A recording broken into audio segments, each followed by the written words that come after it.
Good morning. Hi, class. So the theme for today is friction, friction, friction. We're going to learn about friction. Before we get started, let's talk about the status of web assign. So there's a problem set due tonight, and I took a look at that, and you should be able to handle it if you're not finished already. All the problems on there are things that you can handle based on the topics we've covered so far. All right. So that's due tonight. I posted another problem set that's due next week, and it's a pretty long one. So don't wait till next week to get started on that. All right. It's more Newton's laws. It's called Homework 4, Newton's Laws, Part 2. All right, gang. So got fuzzy on my shoulder. So the topic of friction. Let's start by looking at a simulation and discussing what friction actually is.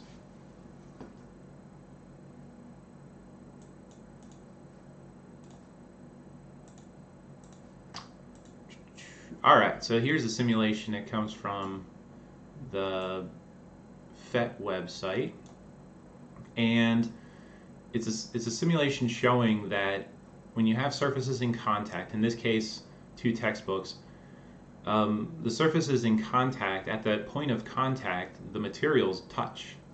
And materials are made out of atoms, molecules. And the zoomed in picture here, exaggerated to a great degree, is showing that the molecules that make up matter around us is constantly wiggling and jiggling. It's due to thermal energy, or I should say thermal energy is this microscopic wiggling and jiggling.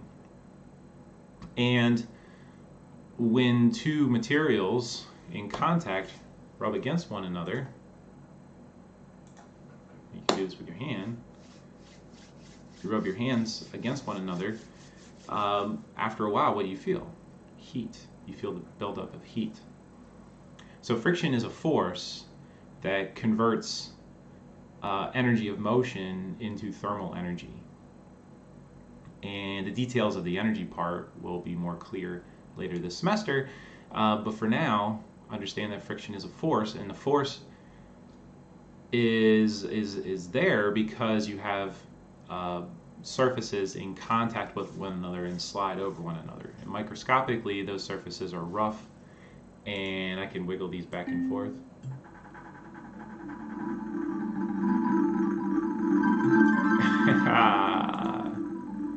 And you see that the thermal energy of the molecules increases because of this motion.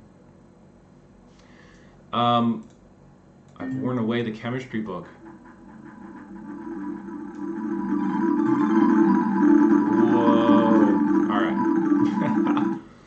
So friction is due to this contact between molecules and surfaces in contact. All right, so let's switch to a different simulation now, okay?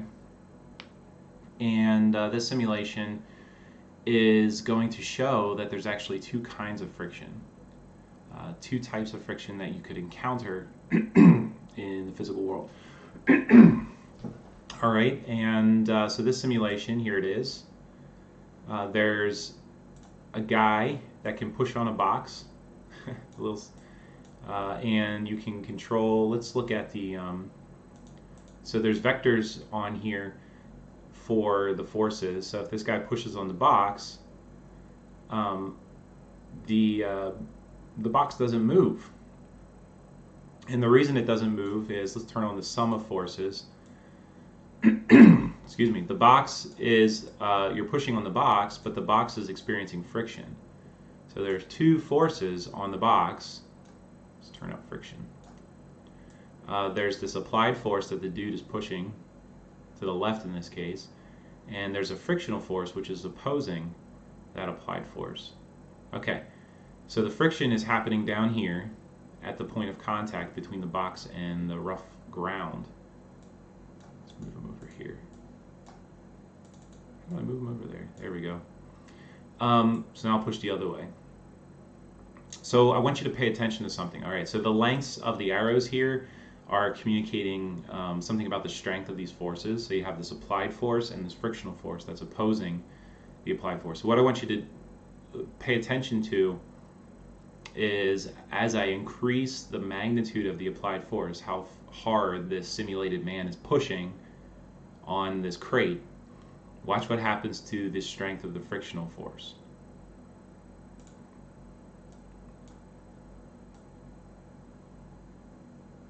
Let's turn on the values. So the applied force is, when it's 50 newtons, the frictional force is 50 newtons. When the applied force is 80 newtons, the frictional force is 80 newtons. When the applied force is 120 newtons, the frictional force is 120 newtons. So you have this, there's a frictional force at work here, which is whatever it needs to be in order to balance the applied force. So you're pushing on the box in this direction, but friction is pushing back in the other direction. And importantly, the box doesn't move, it doesn't accelerate, because the two forces add to zero. The net force is zero. And it's only when you have net forces that aren't zero that you get accelerations. So I'm going to keep increasing the strength of the applied force, and there's going to be some point where this friction is no longer able to balance the applied force. And when that happens, you'll notice two things. All right, one thing is the crate will start to accelerate because now there's an unbalanced force. And the other thing will be that some other kind of friction takes over.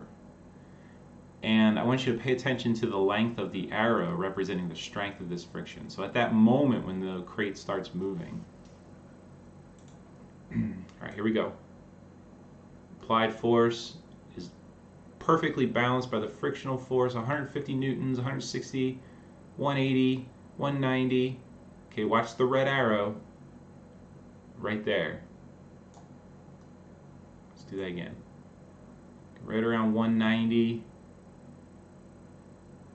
170, 180, 190, and almost there.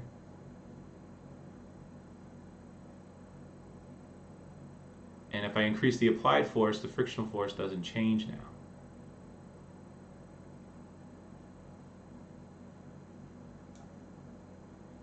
Let go. Yeah, come back here. Okay. So what did you notice? What happened to the length of the arrow? The red arrow, the friction force. The instant it starts sliding. What did you notice? I'm looking at your comments. I go for a jog a couple mornings each week, and this week it feels like winter. It's crazy. I'm wearing knit hat and gloves. The amount of newtons fell. That's right, Holly. So the moment that that crate starts moving, the amount of friction dropped, and then it stayed constant. Even if I pushed harder, it stayed constant. The amount of friction stayed constant. Okay, so what we have here is, let's go to the, oh, hold on. Helps if I turn it on. And there we go. Okay, so we'll go to the whiteboard on my Surface. And okay, so the topic of the day is friction. And the point of these video simulations are to show you that there are two kinds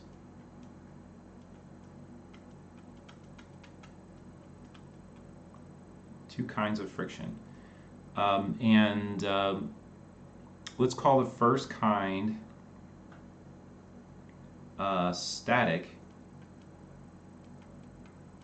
friction.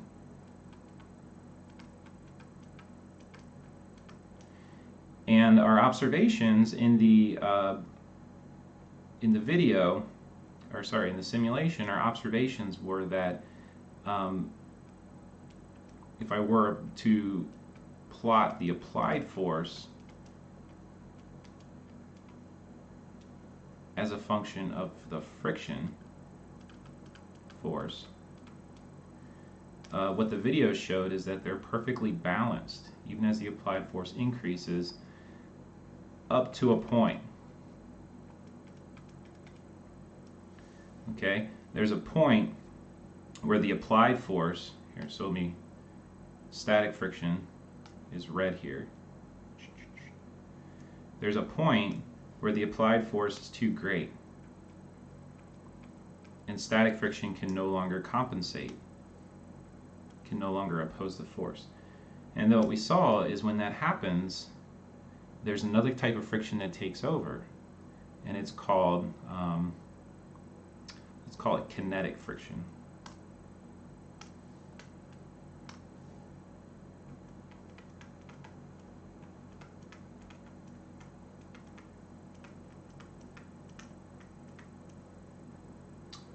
All right, and as Holly and Tyler noted in the comments, when kinetic friction takes over, its magnitude drops, but then it's constant thereafter. Okay, so as the applied force increases, you could have one or the other of these types of friction, and the force laws. Okay, so when I say force law, what I mean is the mathematical expression that describes the magnitude of these forces is different. Well, it's very similar, actually, but it's different in one important way. Get rid of that. And so I think maybe let's do kinetic friction first. So for kinetic friction, the formula for this type of friction, let's call it just F sub, I'm not sure what your textbook calls it. Let's do F sub FR for friction. The magnitude of this force of kinetic friction is equal to some constant. Let's call it mu sub K for kinetic. Sometimes kinetic friction is called sliding friction, but then you have sliding S, static S. So let's stick with kinetic. There's some constant times F sub n, which is the normal force.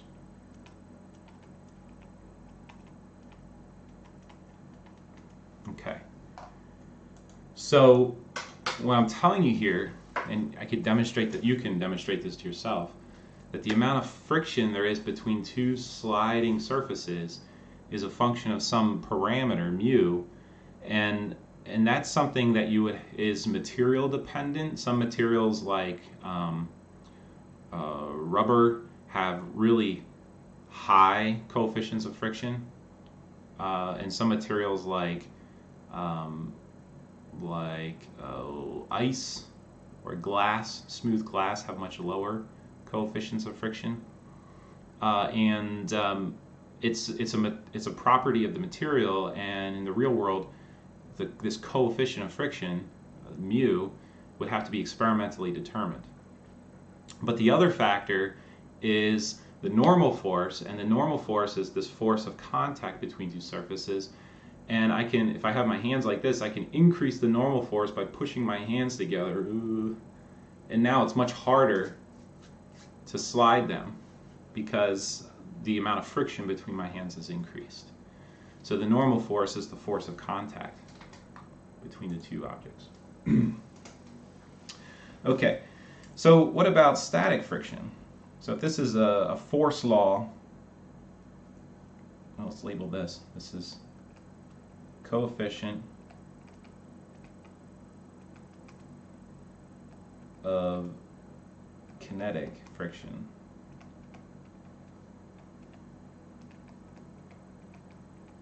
So there's a table in your textbook showing the coefficients of kinetic friction for a bunch of common materials.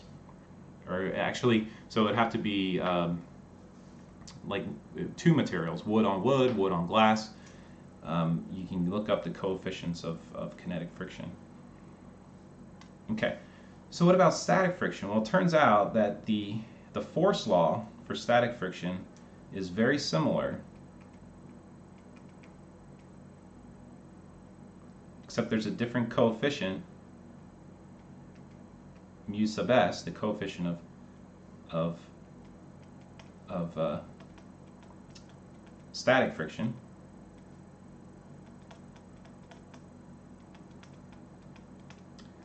To do static friction.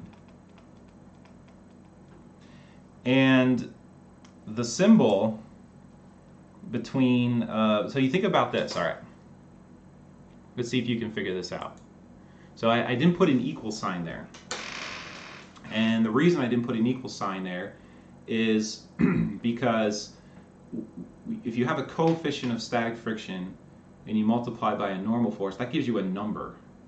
You know, and for a given situation, there's some amount of friction. But our observation in the case, I mean, you can do this with your hand too. Apply a little force or a bigger force, you feel friction between your hands increasing or decreasing.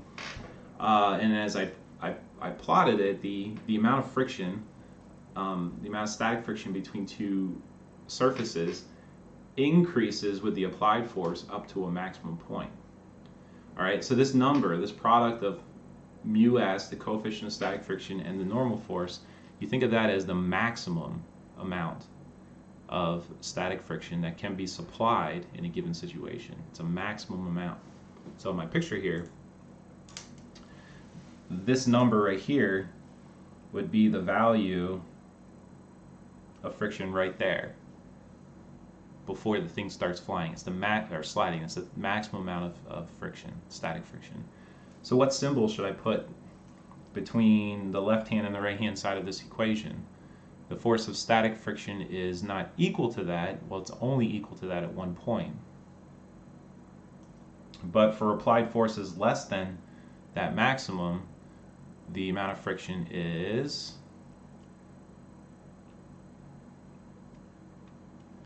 less than or equal to. Okay, so in practice, a lot of times, you know, you'll be doing a situation where you want to know some, you know, tolerance of a system, in which case, if there's friction, you'll plug in the maximum amount of static friction to kind of figure out your limits. We'll see that when we do a problem involving cars going around turns. Okay. So, all right. So two types of friction. Let's take a look at let's take a look at that incline problem that we did last week, except now it's a frictiony system. So there's friction between the object on the incline and the surface of the incline. All right.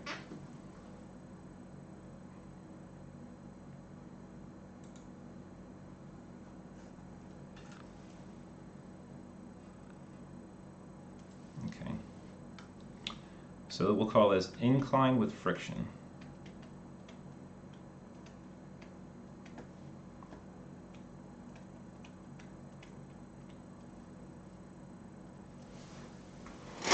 Okay, so let's start with, you know, a situation like this, where you have a crate. A lot of physics problems involve crates. That's so boring. There's a crate. It has some mass, m, and it's on this incline that's at some angle theta relative to the horizontal. Oh, come on. Okay. And there's some guy over here who's lifting up this end. And of course, when the incline is flat, the crate's not going to be moving. But at some angle, it's going to start sliding.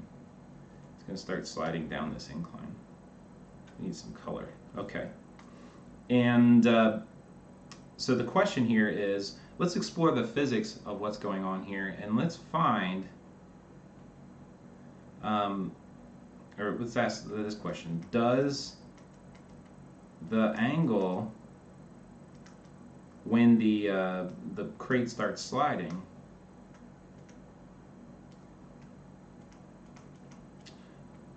does that depend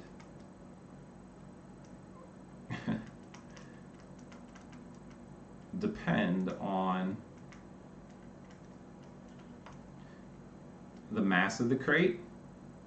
Does it depend on the coefficient of static friction? So if we want to know something about when the crate begins to slide, that's a question about the maximum amount of static friction between this crate and the surface. And does the angle where the crate starts sliding depend on these things? What are some other things? Well, it could be g, the acceleration due to gravity, because that's pulling down the card. Well, let's proceed. All right. So we should always start. So this is a problem that involves forces. We should always start with a free body diagram. Okay. And so let's use F for force vectors. So we have a normal force. Sorry, a normal force. We have a force of gravity. I'm going to call that Fg today instead of weight, or W. And then there's a frictional force. And so gravity, a component of gravity is going to want to pull this crate down the incline. So there's a frictional force that's going to oppose that tendency. And we'll use, so let's turn this into a more clean free body diagram. So here's our crate. Here's our normal, well, let's try that again. Here's our normal force. It's like exactly the same. Here's our force of gravity. And here is our friction. Oh gosh, why does this keep turning on? I'm struggling today with my pen. Wow, that's really bad. Let's try that again. Maybe if I draw from this side. There we go. So we have this frictional force. Okay, and let's define our coordinate axes like this, just like we did last time. So the direction along the normal force is the y direction, and the direction along the incline is the x direction. Okay. And what else we found last time is that if we extend the y-axis down through the normal force, the angle right here that axis makes with the force of gravity is equal to theta, the incline. All right. So and then we proceed. You know, I can rotate my screen here. Unfortunately, it doesn't work for you guys. But you know, you can rotate everything, so that well, let's do it.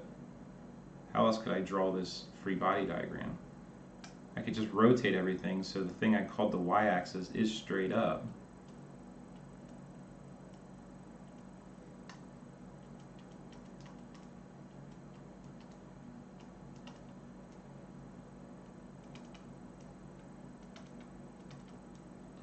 Right? Just rotate my axes.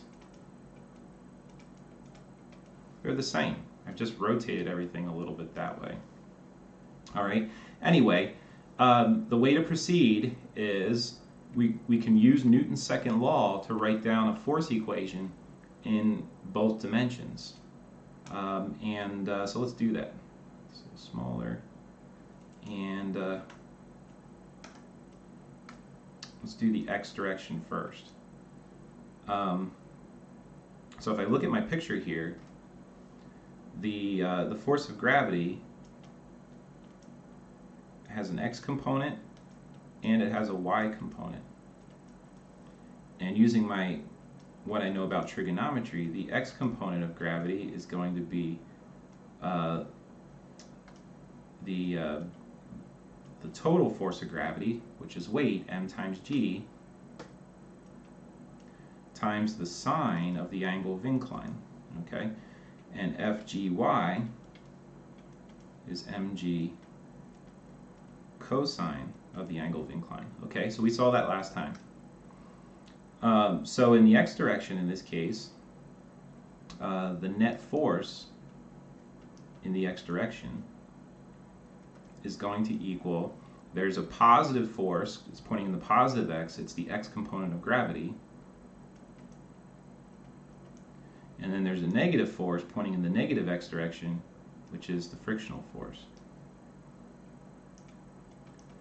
And Newton's second law says that total force, one's positive plus one that's negative, is equal to the mass of the crate times the acceleration in that dimension. Okay, so we can put those two things together. The force of gravity in the x, here I'm going to be a little bit more explicit than I normally would.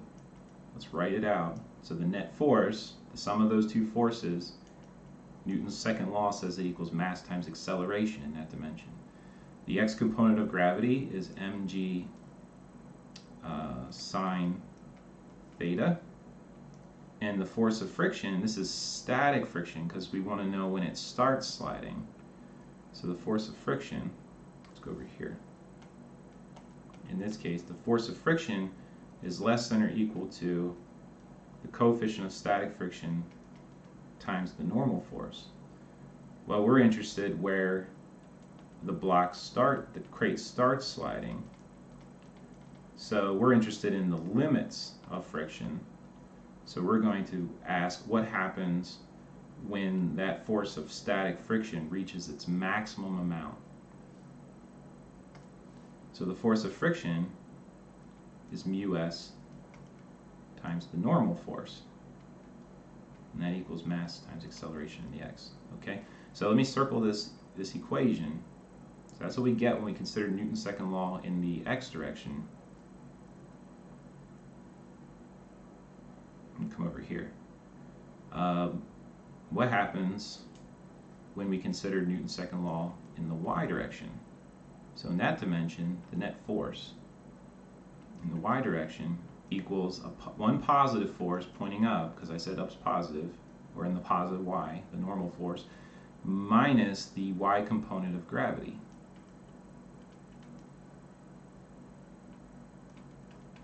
And Newton's second law says that that net force is equal to the mass of the crate times the rate of acceleration in that dimension.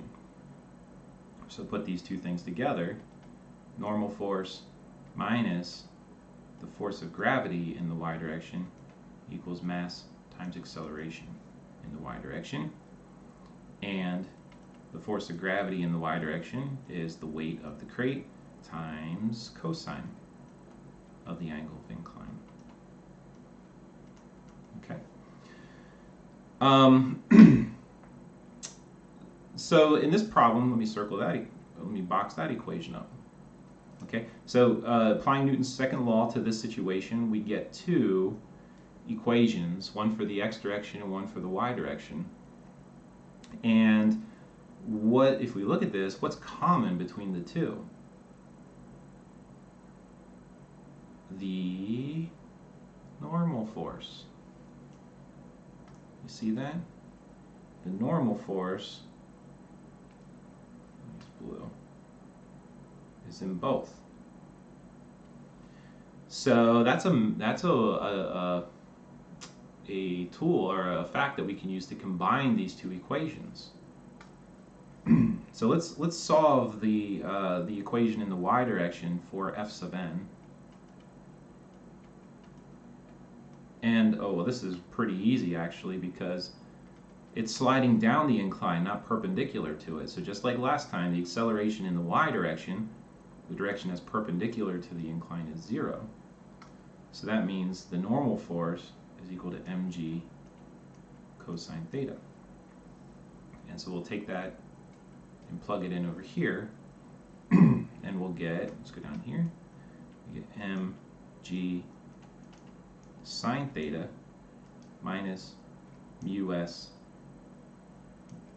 and the normal force is mg cosine theta, equals m times the rate of acceleration down the incline. And so one thing we find is that we could factor an m out of both sides. There's an m in every term, so it goes away. So exploring the physics of this situation, one thing we find is that, does the maximum angle of incline depend on m? Does theta, is theta a function of m? No, it's not. So let's solve this for theta. All right. So again, at some angle of incline, the crate is going to start sliding, and we can figure. And actually, if we solve for theta in this problem, we find that angle, because when we approached this problem, when we pursued this problem, we said we used an expression for the maximum amount of static friction. This guy over here. So if we use this formula and plug it into these expressions and solve for theta, that tells us the maximum angle that this incline can be before the crate starts to slide. So let's solve this for theta. Oh boy.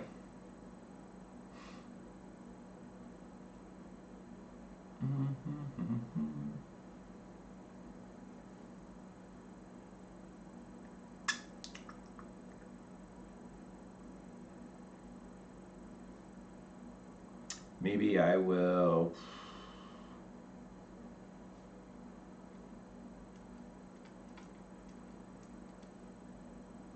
all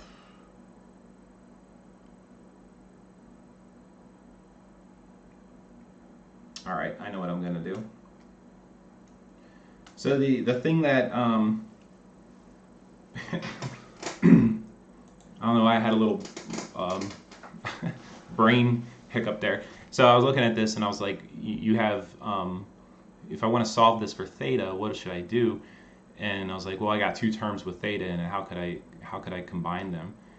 I mean, you just can't factor out a sine or a cosine. But what you can do is rearrange this in terms of the tangent function, since tangent is sine over cosine. All right. So back to work here. All right. The other thing we know about this is we're considering a situation where the crate is not sliding. We want to know the maximum angle before it starts sliding. So if it's not moving, the acceleration in the x direction is 0 as well. Okay? So that means this whole expression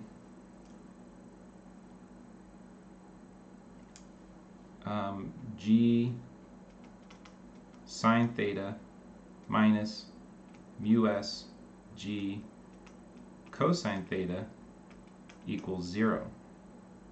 Okay? And so let's add the mu s g cosine theta to both sides.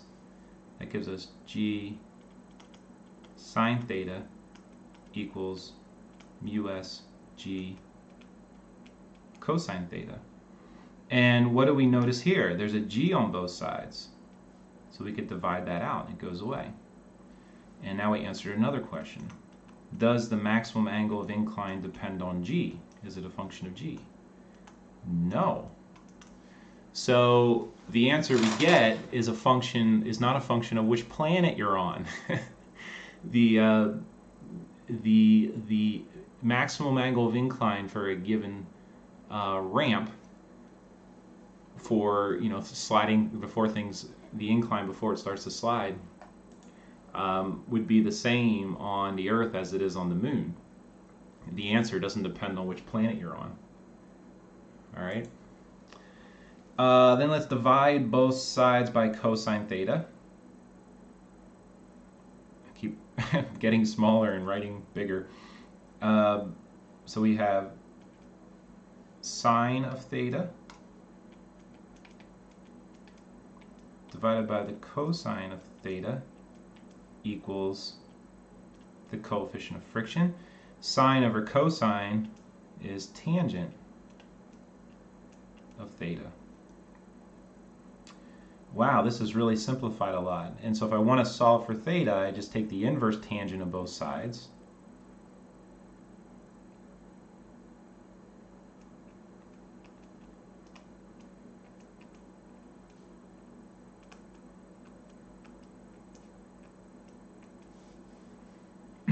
So the inverse tangent of the coefficient of static friction equals the maximum angle of incline before things start sliding. Max angle. Okay. Zoom in on that response, those two equations. Okay, so what we find is the answer to this problem doesn't depend on the answer here doesn't depend on g. It doesn't depend on the acceleration due to gravity. So this physics is planet independent. Doesn't depend on the planet. There's got to be some gravity, and you think, well, why might that be? And the reason is because you had two forces in this problem that depend on the strength of gravity. There was the weight of the crate, okay, which tends to pull it down the incline, but the normal force as well depends on the force of gravity. It depends on the weight of the object, and that opposes in the other direction. So if you increase one of these forces, the other force increases in exactly the same way. So they are always balancing out in exactly the same way. The mass of the crate doesn't matter, and that's because of the similar physics going on here. The mass influences the weight influences the normal force, so the mass increasing would increase both the component of gravity pulling the thing down the incline and the frictional force trying to oppose that. Okay, so it's likely you might have to review this problem before before it starts to make sense to you. There's a lot of new stuff in here. All right, it is 9:48. So we're not going to get to turns today, but let's take a look at another incline problem.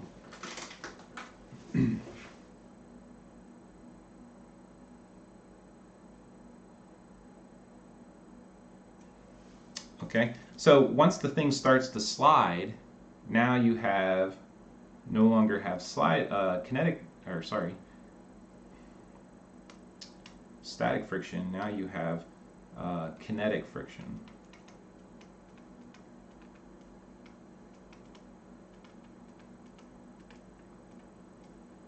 And it's an interesting observation that the magnitude of kinetic friction is less than the maximum amount of static friction. You have probably experienced this. If you've ever pushed a car that was broken down, or tried to move a piece of furniture across the floor by pushing on it, the experience that you had was probably something like this. You have to push really, really hard to get that thing started, but then once it's moving, you don't have to push quite as hard to keep it moving. And that reflects this phenomenon of the sliding friction is always less than the maximum amount of the kinetic friction is always less than the maximum amount of static friction. So once you overcome the opposition of static friction, the amount of kinetic friction, sliding friction that you need to overcome to keep that object moving is less. It drops off. So we saw that in the simulation with the magnitude of that force dropping. All right, so most of you have had an experience like that at some point in your lives. Okay, So let's do a scenario like this. You have a sliding board.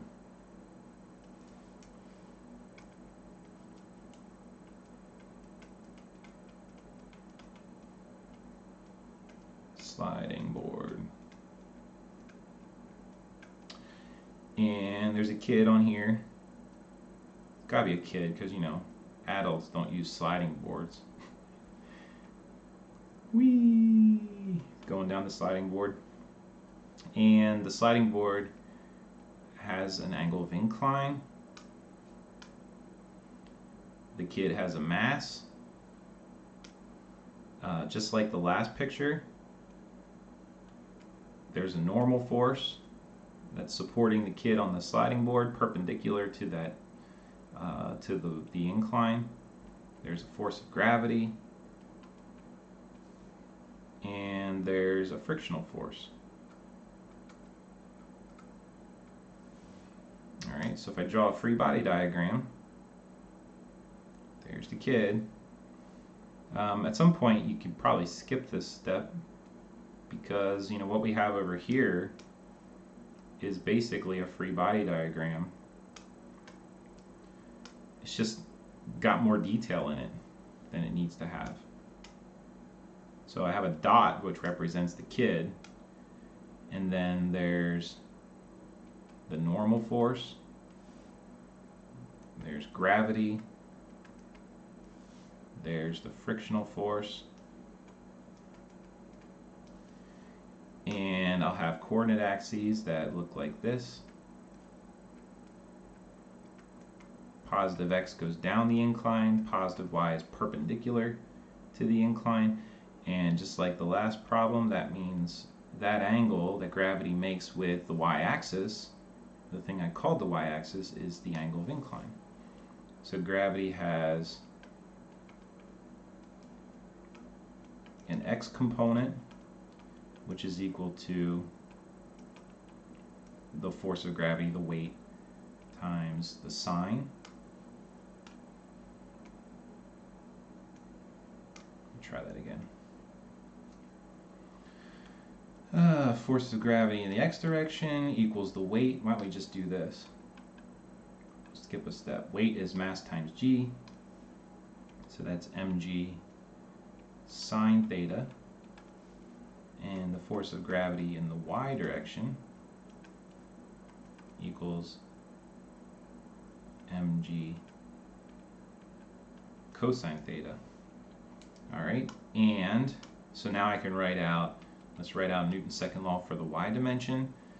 The net force in the y direction equals the normal force, which points up the y-axis, minus the y component of gravity, which points down the y-axis, and Newton's second law says that's equal to the mass of the child times the rate of acceleration in that dimension. And the child isn't accelerating perpendicular to the slide, so that's 0, which means just like the last two problems, the normal force is equal to the y component of gravity, mg cosine theta.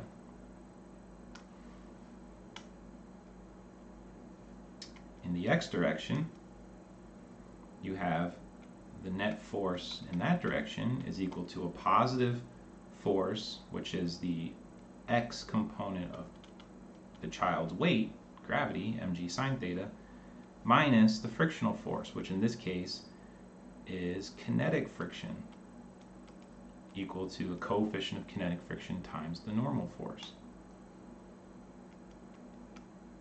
That's the force of kinetic friction. And that equals the mass of the child times its rate of acceleration. Okay, so just like before, the thing that connects the two dimensions here is the normal force.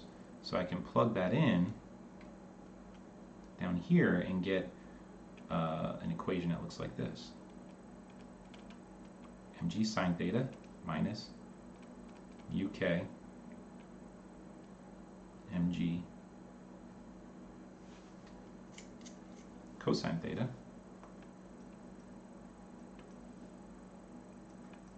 equals m ax.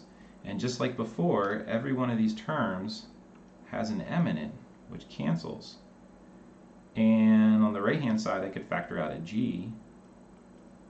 sorry, the left-hand side, I can factor out a g.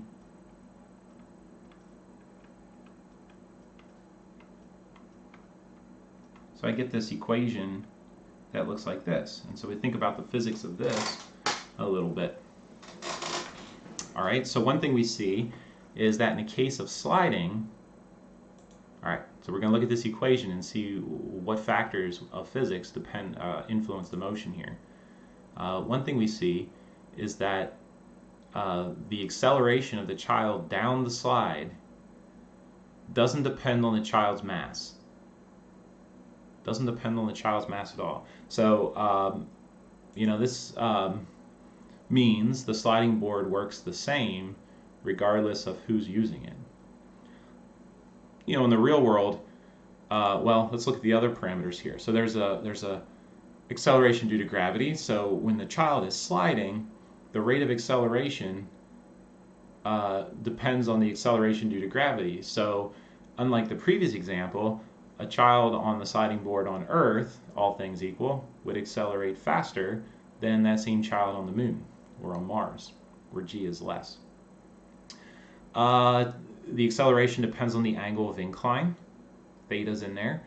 And there's also this term which depends on the coefficient of static friction. Sorry, the coefficient of kinetic friction, sliding friction. And so that tells us that the material that the slide is made out of matters. Is the slide a metal slide? Don't see many of those anymore. Or is it plastic?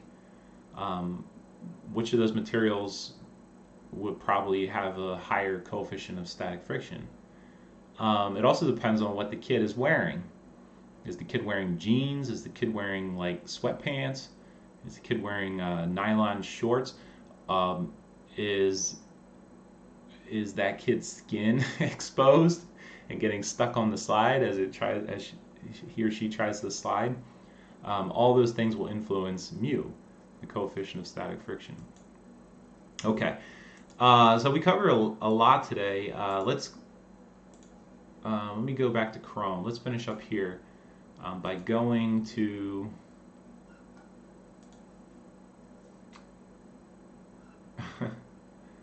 so it turns out, Holly, I don't need another pen. Check this out. So here's my new pen. And the top unscrews and it got loose. And that was affecting how it works. All better. Hopefully the skin isn't exposed to the metal slide. Ouch. Yeah, a lot of us have had that experience. Or on a bright sunny day, the hot metal slide.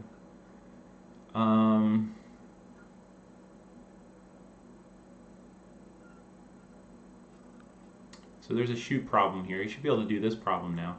Let's go to the book though. What I'm looking for here is, here's an explanation of friction, static friction versus kinetic friction. That should look familiar to what we saw today. Here it is. Okay. So there's a table. All right. So one of your problems involves it says somebody is pushing a cylinder into a piston, or I can't remember how it's termed, but it's basically you're taking two pieces of metal and pushing one cylinder into another, and the first part of the problem in the homework says the cylinders are dry, which means you're sliding metal on top of metal, and you can look at this table to figure out what the coefficient of friction, of sliding friction, of kinetic friction is between, and the coefficient of static friction is between metal and metal. All right, so there it is, steel on steel. The coefficient of static friction is 0.6. The coefficient of kinetic friction is 0.3. You go down this table, you see that pattern. The coefficients of kinetic friction are always less than the coefficients of static friction. Well, less than or equal to. Teflon apparently is the same. And that reflects the fact that the magnitude of kinetic friction is always less than the magnitude of the maximum amount of static friction. And then in the second part of that problem, it says, well, how much easier would it be to press this metal cylinder into this other metal cylinder if you have oil, if there's oil on the materials. And to do that problem, you just look at the table, and now you have a different coefficient of friction. Look how much less they are. It's a factor of 10 less, over a factor of 10 less. Okay, so I just want to remind you that use your textbook to review this material, but also there's information in there that's helpful for working on some of these problems. All right, bone lubricated by synovial fluid. Oh, man, I feel like, I say I go for jogs some morning. I'm getting so old. I got like creaky joints and sore muscles. There used to be a time when I could run 5 miles and then get up the next day and do it again. And now I run a mile and I got to take a day off. Man, getting old is not, it's not fun. Well, it's not all bad either. There's good things about every point in your life. My high school biology teacher told me that once. He said, someone asked, was high school the best part of your life? And she said, it was pretty good, but college was really good too. And then after college, that was really good too. And getting married and having kids, that was great too. Every part of your life is great. Different, but every part of your life is great.